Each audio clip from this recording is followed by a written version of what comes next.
हम यहाँ जान छोड़ देंगे, मेडल छोड़ के नहीं जाएंगे। वो कई साल पहले की कहानी है, तो उसके बाद सफ़र यहाँ तक ले आई है, तो अच्छा लगता है। बट जब शुरुआत करते हैं तो पता नहीं रहता है कि सफ़र कहाँ ले जाएगी। नमस्कार, स्वागत है आपका HCN न्यूज़ में। मैं हूं नीतीश पाठक। टोक्यो पैरालंपिक में भारतीय पैरा खिलाड़ियों ने रिकॉर्ड 19 मेडल जीतकर इतिहास रच दिया। भारतीय खिलाड़ियों ने रिकॉर्ड 5 स्वर्ण, 8 सिल्वर और 6 ब्रॉन्ज मेडल जीतकर भारत का झंडा टोक्यो में गाड़ दिया है।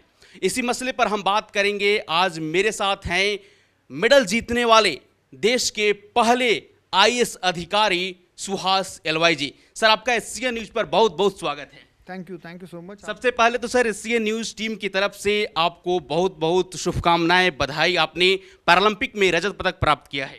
बहुत बहुत धन्यवाद आपको, और आपके माध्यम से पूरे देश और प्रदेश की जनता को मैं धन्यवाद देना चाहता हूं। जो प्यार, सम्मान, आशीर्वाद उन्होंने दिया है, तो उसके लिए हमेशा हम लोग ऋणी रहेंगे। और मेरे तरफ से भी और सारे पदक विजेताओं की तरफ से कि बहुत बहुत धन्यवाद। Thank you sir. आप मेडल जीतने वाले पैरालंपिक में देश के पहले IAS अधिकारी बन गए हैं सर। तो अब तक का सफ़र आपका कैसा रहा, आप हमारे दर्शकों को बताइए। सफ़र तो बहुत ही अच्छा रहा, अभी तो कह सकते हैं, क्योंकि पैरालंपिक में मेडल मिला है। बट जब शुरुआत करते हैं तो पता नहीं रहता है कि सफ़र कहाँ ले जाएगी। तो हमारा भी ऐसा ही है। मुझे लगता है ज़्यादातर युवाओं का यही जिज्ञासा रहता है जब वो शुरू करते हैं, जब स्कूल कॉलेज में रहते हैं, तो उनको ये नहीं पता रहता है कि आगे जाके वो करेंगे क्या, बनेंगे क्या। सबके अंदर जो जिज्ञासाएँ होती है, कॉलेज के बाद क्या कोई जॉब मिलेगी तो क्या आगे कैसे होगा। तो वो सारे जिज्ञासाएँ हमारे अंदर भी थी कि पहले इंजीनियरिंग करने के लिए इच्छा थी, और उसके बाद सिविल सर्विसेज करने के लिए इच्छा थी, फिर उसके बाद बैडमिंटन खेलने का, और वो भी प्रोफेशनली पैरालंपिक्स में खेलने का, ये सब इच्छा रही। और एक एक करके जब कायनात लाके देती है तो बहुत अच्छा लगता है। तो मैं युवाओं को यही कहता हूँ कि जो भी आपकी दिल की इच्छा हो, आप उसके लिए प्रयास ज़रूर करिएगा। कभी हार कभी जीत ये लगी रहेगी।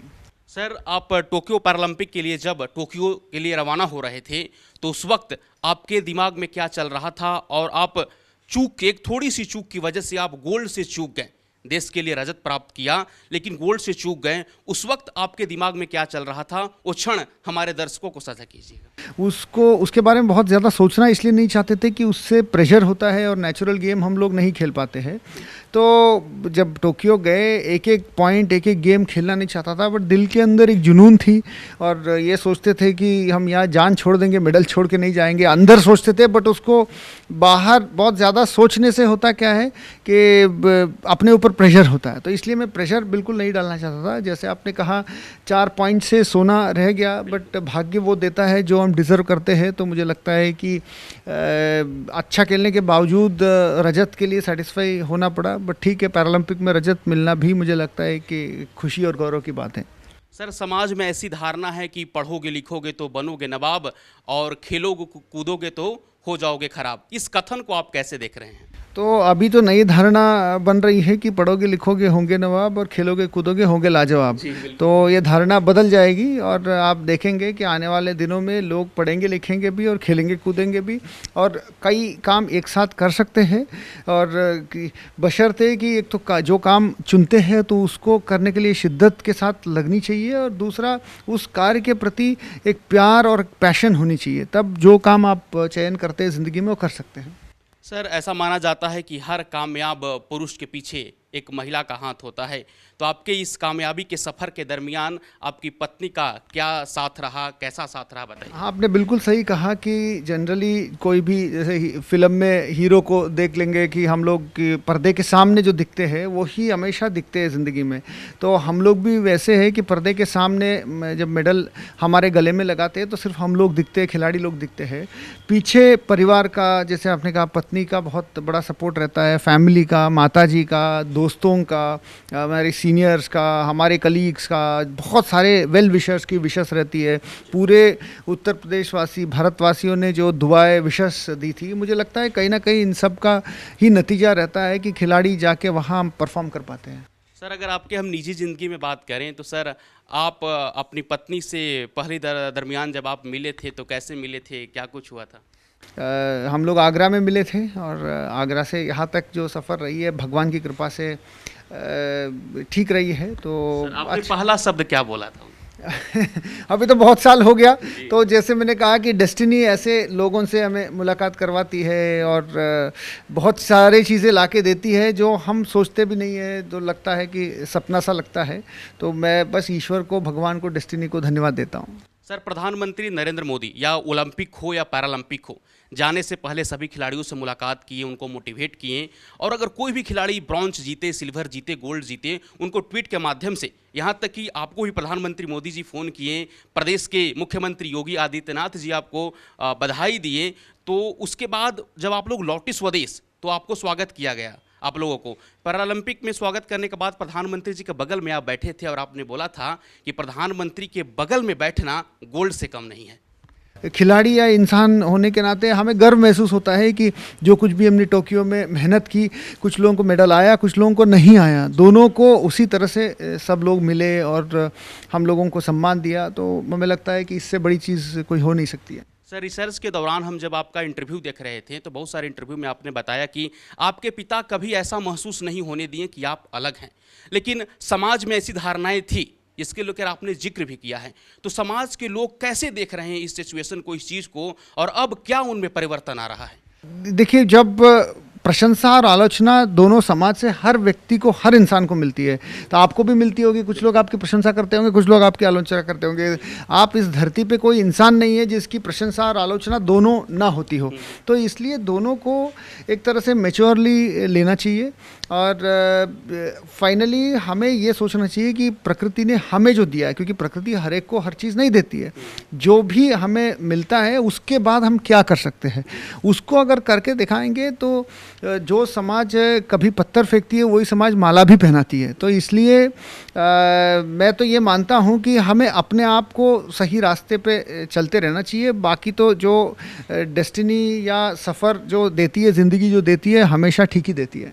सर, आप सिविल सर्विस की तैयारी किए, आप कर्नाटक के एक ज़िले से आप आते हैं, वहाँ से फिर आपने सिविल सर्विस की तैयारी की। एक बहुत कठिन परीक्षा होता है सर, उसको आपने हासिल किया, आप अधिकारी बने, उसके बाद दूसरे सपनों को आपने साकार किया।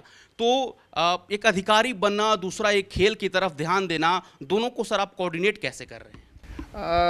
अगर किसी चीज़ को आप प्यार करते हैं तो आप एक नहीं कई चीज़ आप कर सकते हैं।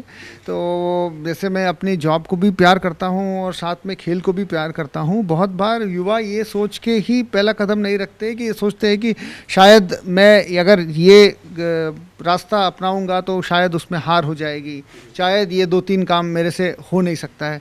तो अपने ऊपर विश्वास रखें, कभी हार कभी जीत लगी रहेगी।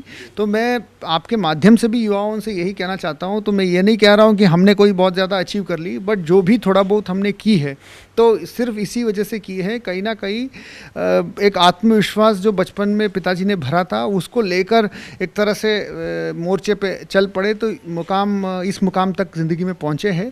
तो मैं आपके माध्यम से सारे जो श्रोता है, जो व्यूअर्स है, तो उनको यही बताना चाहूँगा कि आत्मविश्वास के साथ आगे बढ़िएगा।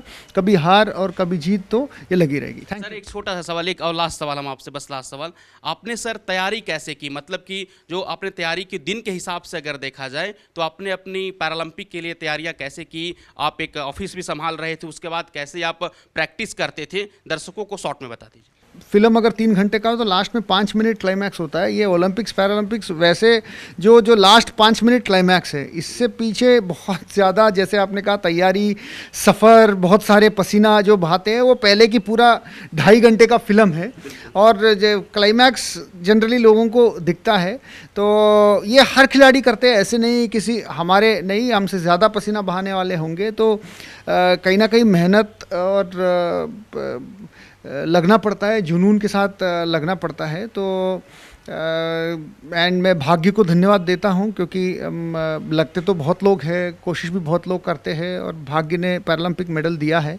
तो मैं भगवान को धन्यवाद देता हूं। Thank you. बहुत बहुत धन्यवाद सर, आपने अपना बहुमूल्य समय निकाला। पुनः आपको बधाई रजत पदक जीतने पर। तो ये थे हमारे साथ सुहास एलवाई सर, जिन्होंने अपने जीवन और संघर्ष के बारे में बताया और साथ ही यह भी बताया कि सफ़र के दरमियान उनका किस प्रकार से अधिकारी भी हैं, ऑफिस भी संभालते हैं, उसके बाद उन्होंने अपने सपने को भी साकार किया तो किस तरीके से कोऑर्डिनेट करते हैं सर ने बताया। और सर ने बताया कि इस कामयाबी के पीछे वो किसको श्रेय देना चाहते हैं, साथ ही साथ वो भी उन्हें बताएं। कैमरा पर्सन निशा और अनुष्ठा के साथ मैं नीतीश पाठक, नोएडा।